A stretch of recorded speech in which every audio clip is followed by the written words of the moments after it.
wonder what lies under the ocean. I wonder how all the millions and millions of creatures that swim and float and crawl and eat and hunt and spawn do what they do. I learned from the scientists who bury their heads in microscopes and get on the boats and dive into the water and discover the wonders of life on our world. They discover how all the creatures are connected, how the tiniest microbes are connected to the great blue whale, the largest creature on Earth. Among the first generation to pioneer this science, to help us truly understand, even as far back as 1920, was Dr. Roger Arliner Young. She was a scientist. She was a genius. Roger Arliner Young was a black woman in the time before equal rights for blacks or women existed in America. She used her mind to help us dive into the ocean and gain a greater understanding of the life that surrounds us and oftentimes sustains us. A place where the only colors that mattered were the millions of brilliant hues and tones that decorated the grand oceans of our world.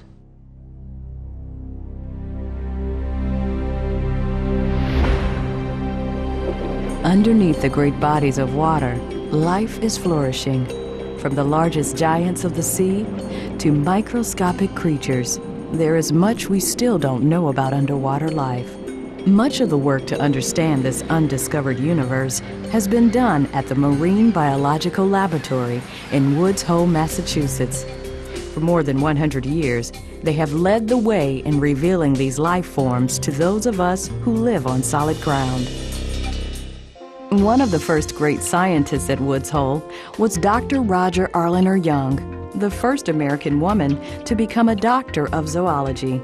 Early in her career, Roger Young showed a unique ability to delve into scientific research, impressing her mentor, Ernest E. Just, so much, he invited her to conduct research at the Marine Biological Laboratory in Woods Hole in 1927.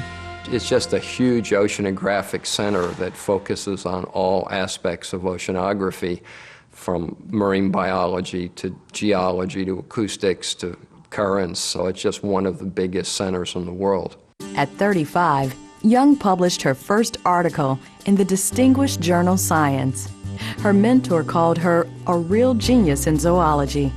Science and Nature are two magazines that cover all of science, so it would be Bose-Einstein, relativity, geology, chemistry, physics, and all phases of biology, so that the odds of getting an article in there, even if it's really good science, are very small. Young's grit and perseverance led to a career of research and teaching that lasted more than 25 years.